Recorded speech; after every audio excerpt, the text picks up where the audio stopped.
আবুল আলা মওদুদের 9 সন্তান, 9 সন্তানের একটাও অ্যারাবিক লাইনে লেখাপড়া করেনি, মাদ্রাসায় পড়েনি।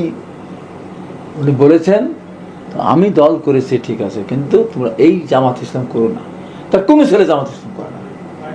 আমাদের দেশের যারা মতিউর রহমান নিজামী বলেন, যেইবার একমাত্র মৌলানা আব্দুস সোবহান ছাড়া আমি আর কারো সন্তান মাদ্রাসায় পড়ে বা এই দেশে লেখাপড়া করেছে বা এই দেশে পড়ে আমি দেখি সব বাইরে লেখাপড়া করে, সব পাঁচটা দেশে গেছে। আপনি গোলাম ছেলে দেখেন, নিজেরা ছেলে দেখেন, ওরা কেউ মাদ্রাসা পড়ে না, ওরা কেউ আলেম না, কেউ মাদ্রাসা পড়াই না।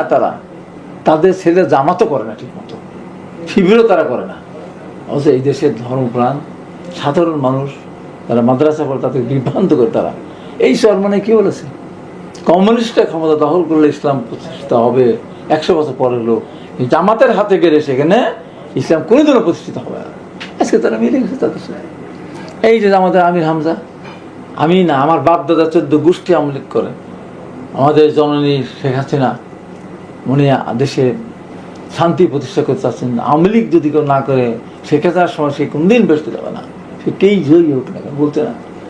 ওই আমির হামজাই বলেছে এই খাই কি, এই চরমানা কী খায়, টাকা নেয় মানুষের কাছে, দিলে মাথায় হাত দেয়, টাকা না বাচ্চা দেয় না, কী খায়, কাজ নেই, কর্ম নাই। এখন মিলে গেছে এরা স্বার্থের জন্য। জামাত একটা মাত্র দল এই পৃথিবীতে স্বার্থের জন্য সব কিছু করতে পারে, কার সাথে যায়নি। এর সাথে সবাই একটা লোক জামাতে আহত হয়নি, একজন আহত হয়নি, গ্রেপ্তার হয়। এরা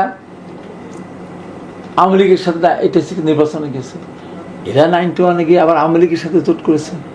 এরা এখন এনসিপির পাড়ায় মানে কাঁধে ওঠার চেষ্টা করতেছে, অত তাদের করে রাখার চেষ্টা করছে, মানে তার সুবিধার জন্য সে যে কোনো জায়গায় যেতে পারে।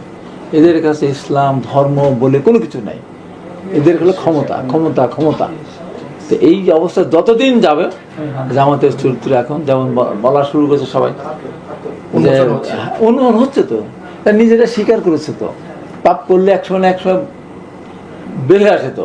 জামাতে আমি নিজে বলেছেন কি, আমরা মুক্তিতে অংশগ্রহণ করিনি, আমরা এক পাকিস্তান রাখতে চেয়েছেন, এটা বড় কিছু না। এক পাকিস্তান রাখতে চাওয়া মানে আলবদর আল-শামস শান্তি কমিটি সৃষ্টি করে মেয়েদেরকে পাকিস্তান তুলে দেওয়া, আলবদর বাহিনী সৃষ্টি করা, সব এখনো তারা মানেই না। এখন তারা সবার স্মৃতির সাথে যায় না, জাতীয় সঙ্গীত তারা বাজায় না, জাতীয় পতাকা তারা উত্তোলন করে না। এই দেশে তারা রাজনীতি করতে চায়, এই দেশে তারা রাষ্ট্রের ক্ষমতায় যেতে চায়। ঢাকা বিশ্ববিদ্যালয়ের ছাত্রদের কাছে একটা আহ্বান থাকবে, আর কিছু হোক, শিবির যেন সেখানে কোনোভাবেই ইতিহাস ঐতিহ্য ধ্বংস হয়ে যাবে, শিবির ঢাকা বিশ্ববিদ্যালয় যদি ইয়ে লাভ করে। সবাইকে আহ্বান জানাবো। ধন্যবাদ।